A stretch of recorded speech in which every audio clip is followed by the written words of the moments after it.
Olá, nós estamos aqui para ler o livro Diário de Berlim, de William Shirer. Estamos numa série de vídeos sequenciais. Hoje continuaremos viajando pelo Congresso Nazista em Nuremberg, em 1934. Esse é o diário de um jornalista americano, para você que está chegando agora, é o diário de um jornalista americano que vivenciou a Alemanha, a ascensão do nazismo na Alemanha em 1934 e escreveu sobre isso. Então, nós estamos na cidade de Nuremberg, no dia 5 de setembro de 1934. Disse William Shirer: creio que começo a compreender algumas das razões do extraordinário sucesso de Hitler. Roubando uma ideia da Igreja Romana, o Führer está restaurando Fausto, as cores e o misticismo na vida dos alemães do século XX. A sessão de abertura da manhã de hoje, realizada no Luitpold Hall, nos subúrbios de Nuremberg, foi muito mais que um espetáculo atraente. Teve alguma coisa do misticismo e do fervor religioso de uma missa de Natal ou de Páscoa, numa grande catedral gótica. Todo o salão estava transformado num mar de bandeiras de cores vibrantes, de cores brilhantes, desculpe. Até a próxima chegada, hoje eu estou errando muito, hein? Até a própria chegada de Hitler foi feita de forma dramática. A música parou de tocar. Caiu um silêncio de chumbo sobre as 30.000 pessoas que se aglomeravam no recinto. Então, no meio desse enorme silêncio, a banda rompeu os acordes da Badenweiler March, uma canção de compassos bem marcados, que, segundo me disseram, é usada somente quando o Führer tem que fazer uma das suas grandes entradas. Hitler apareceu no fundo do auditório, seguido pelos seus principais auxiliares, Göring, Goebbels, Hess, Himmler e outros.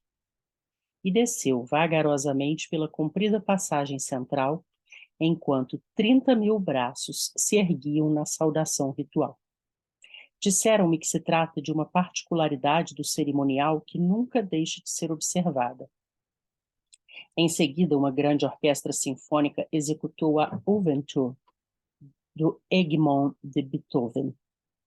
Enormes holofotes iluminavam a plataforma central, onde Hitler se sentou, rodeado por uma centena de altas autoridades do partido e de oficiais do exército e da marinha. Por trás do grupo, a bandeira de sangue, a mesma que tinha sido conduzida através das ruas de Munique por ocasião do fracassado putsch da cervejaria. E por trás dessa bandeira, 400 ou 500 estandartes da SA. Quando a orquestra executou o último compasso, Rudolf Hess, o mais íntimo confidente de Hitler, levantou-se e começou a ler vagarosamente os nomes dos mártires nazistas, os camisas pardas mortos durante a luta pelo poder. Uma verdadeira chamada de mortos, que pareceu comover profundamente as 30.000 pessoas ali reunidas. Numa atmosfera como essa, não causa espanto algum que cada uma das palavras pronunciadas por Hitler assumisse a aparência de uma palavra inspirada vinda do alto. A capacidade de crítica dos homens, ou pelo menos dos alemães, desaparece completamente em momentos como esse, em que qualquer mentira pronunciada é aceita como a encarnação da própria verdade. Foi exatamente enquanto aquela multidão, composta apenas de autoridades do partido, se achava em tal estado que a proclamação do Führer desceu sobre suas cabeças. Mas não foi Hitler quem a leu. Foi Wagner, Gauleiter da Baviera, que possui uma voz e um modo de falar tão parecidos com os do Führer que muitos correspondentes estrangeiros que ouviam a irradiação instalados no hotel pensaram que se tratasse do próprio Hitler. No tocante à proclamação, continha afirmações como as que se seguem, todas estrondosamente aplaudidas pelos assistentes, como se contivessem em si a essência de novas verdades. Abre aspas. O padrão de vida dos alemães está definitivamente determinado para os próximos 1000 anos.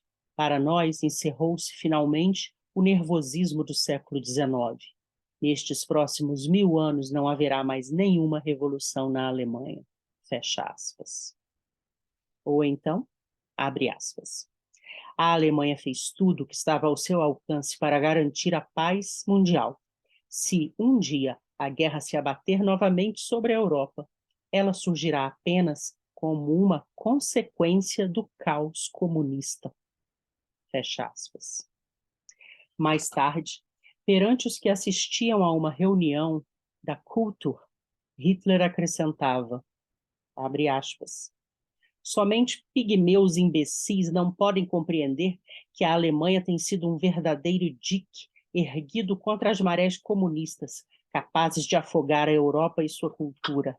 Fecha aspas. Hitler referiu-se ainda à luta que se está travando contra as suas tentativas de nazificação da Igreja Protestante. Abre aspas. Estou me esforçando para unificá-la. Estou convencido de que Lutero teria feito o mesmo pensando, acima de tudo, numa Alemanha unida.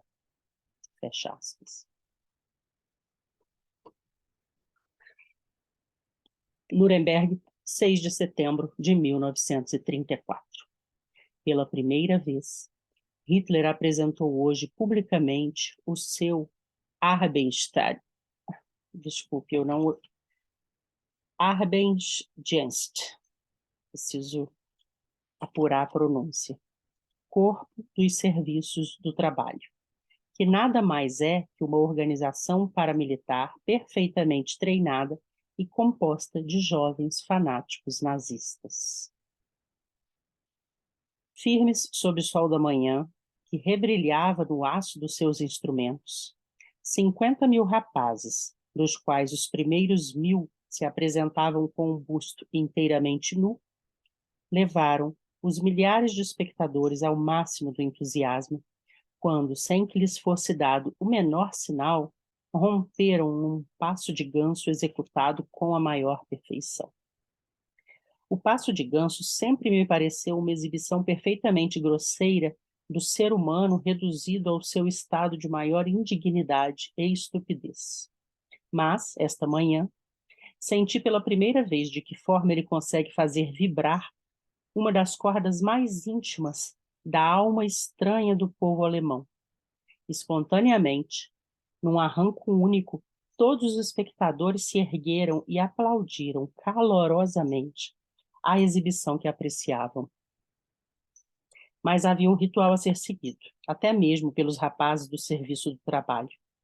Eles formaram um imenso Sprechchor, um coral, que, a uma só voz, começou a entoar as seguintes palavras: nós queremos um líder. Nada para nós, tudo para a Alemanha. Heil Hitler. O mais curioso é que nenhum dos parentes ou amigos dos chefes da SA, como por exemplo, do general von Schleicher, tenha atentado contra Hitler, Göring ou Himmler nesta semana. Muito embora Hitler esteja sempre fortemente guardado pela SS, é uma tolice supor que ele não possa ser assassinado. Ainda ontem estivemos conversando sobre o assunto. Pat Murphy, do Daily Express, um irlandês gorducho, mas engraçado, divertido.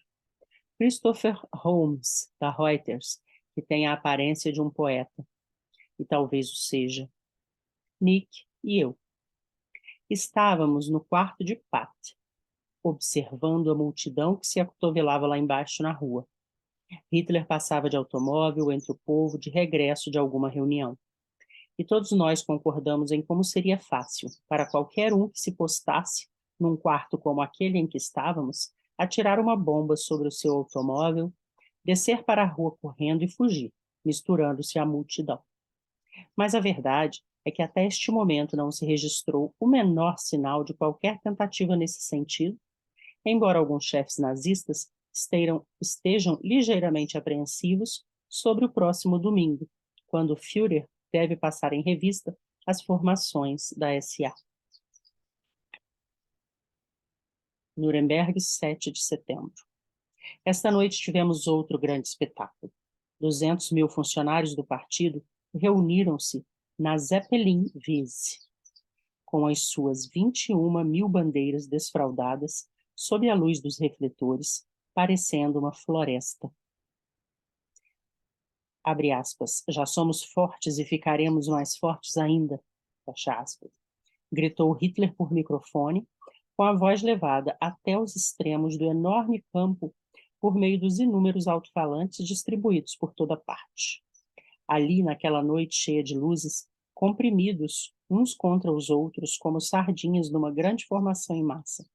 Aqueles homenzinhos da Alemanha que transformaram o nazismo numa realidade alcançaram a mais alta expressão de vida que o alemão conhece.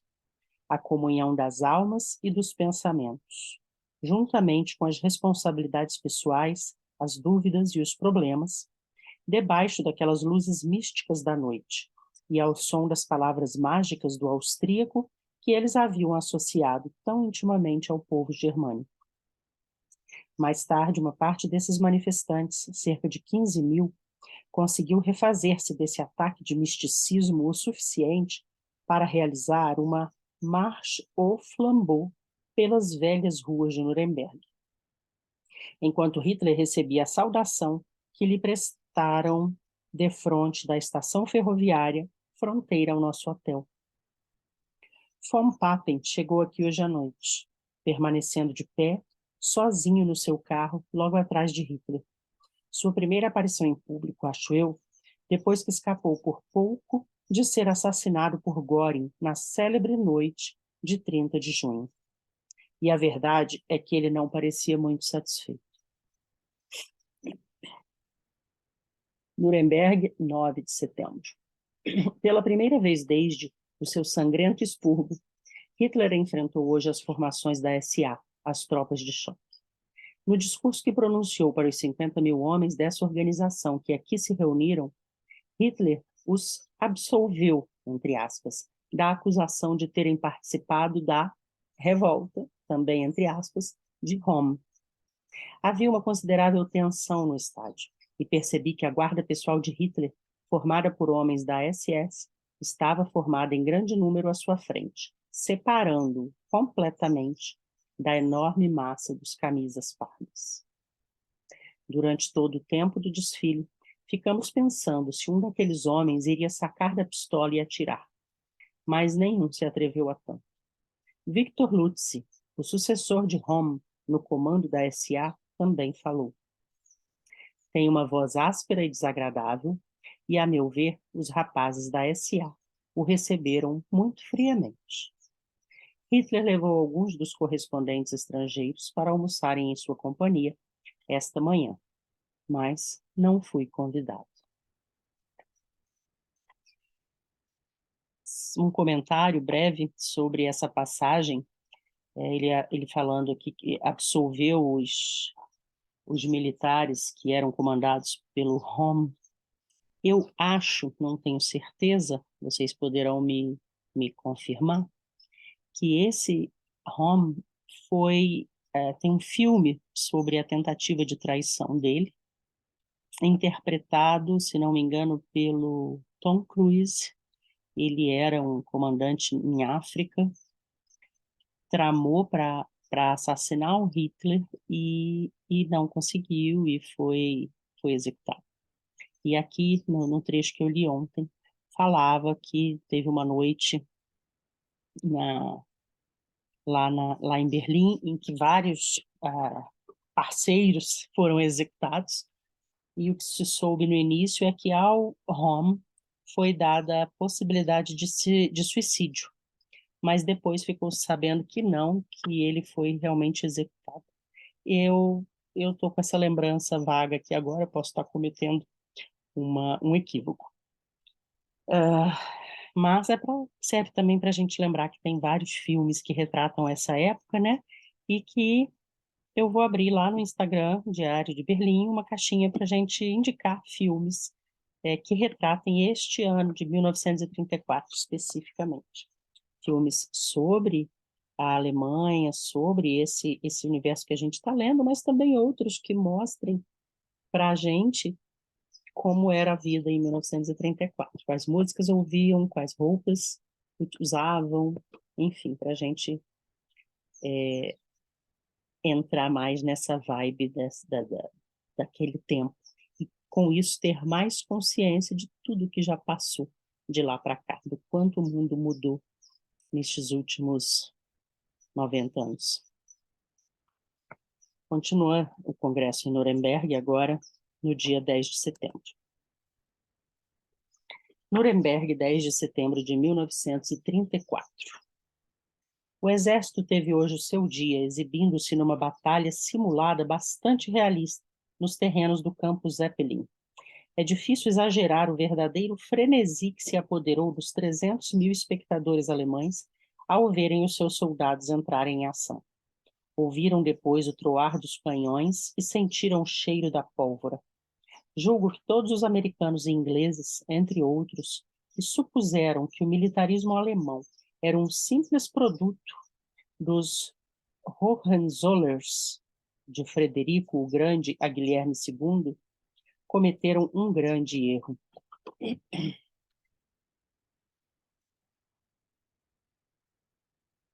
Trata-se de algo profundamente arraigado na alma de todos os alemães. Hoje eles procederam como se fossem crianças brincando com soldadinhos de chumbo. A Reichswehr combateu, entre aspas, apenas com as armas defensivas permitidas pelo Tratado de Versalhes, embora todos saibam que ela possui tudo mais: tanques, artilharia pesada e, provavelmente, até aviões. Mais tarde, depois de uma semana de desfiles em Passo de Ganso, quase contínuos, de discursos e espetáculos imponentes, o congresso anual do partido foi encerrado esta noite. E apesar de exausto e com um princípio bastante pronunciado de fobia pelas multidões, estou satisfeito por ter vindo a Nuremberg. É preciso comparecer a uma dessas reuniões para compreender a razão de ser do fascínio de Hitler sobre o povo, para sentir o dinamismo existente no movimento que ele lançou e a força disciplinada e coesa que possuem os alemães.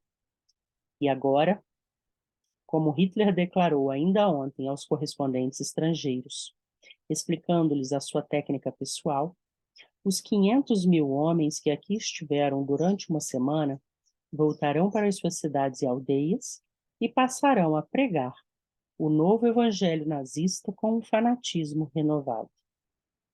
Vou dormir até tarde amanhã para tomar o noturno de regresso a Berlim.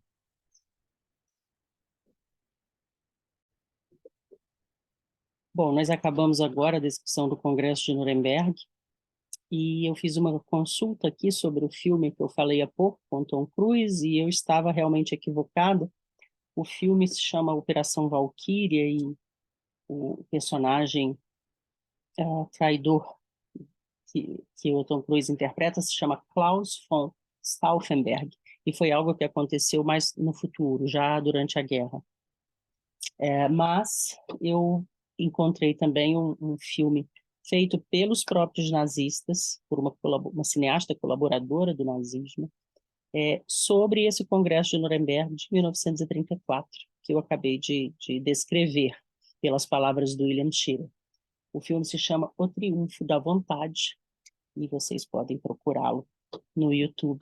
Depois eu procuro também e coloco numa playlist para a gente. Está quase acabando aqui a descrição de setembro, acabou com o Congresso. Não, tem mais uma em outubro e depois novembro. Então eu vou ler essa próxima, que é curtinha, de outubro, e dar uma parada por causa do tempo do vídeo. Depois a gente retoma. Então, Berlim, 9 de outubro de 1934. alugamos um confortável apartamento-estúdio na Tausianstrasse. O proprietário, um escultor judeu, revelou-nos que está de partida para a Inglaterra enquanto é tempo. Um homem de muito bom senso. Deixou-nos uma biblioteca magnífica de livros alemães que, espero, ainda terei tempo de ler. Já estamos um pouco fartos de viver em apartamentos ou casas mobiliadas pelos outros. Mas a vida errante que levamos torna impossível possuir as nossas próprias coisas. Tivemos muita sorte de encontrar um lugar como este, modernamente mobiliado e com muito bom gosto. A maioria das residências de pessoas de classe média que temos visto em Berlim são mobiliadas com um gosto atroz, literalmente atulhadas de velharias e coisas imprestáveis. Mais tarde, no meu telefonema habitual das 8 horas para os escritórios de Paris, disseram-me esta noite que o rei da Iugoslávia fora assassinado hoje à tarde em Marsella e que o ministro do exterior da França, Louis Barthou, ficara seriamente ferido. Berlim não se sentirá muito desapontada com a notícia, uma vez que o rei Alexandre parecia disposto a trabalhar mais intimamente ligado com o bloco francês contra a Alemanha, ao mesmo tempo que Barthou vinha realizando um bom trabalho no fortalecimento das alianças francesas na Europa Oriental, tentando levar a Rússia a participar de um Locarno no Oriente Europeu. Bom, aqui terminamos as descrições que ele nos traz até outubro de 34. Começamos em janeiro, já chegamos em outubro, foi um ano que não teve muitos registros. Espero que vocês estejam gostando, e é aquela história, eu leio, você ouve, curte, comenta e compartilha. Até a próxima.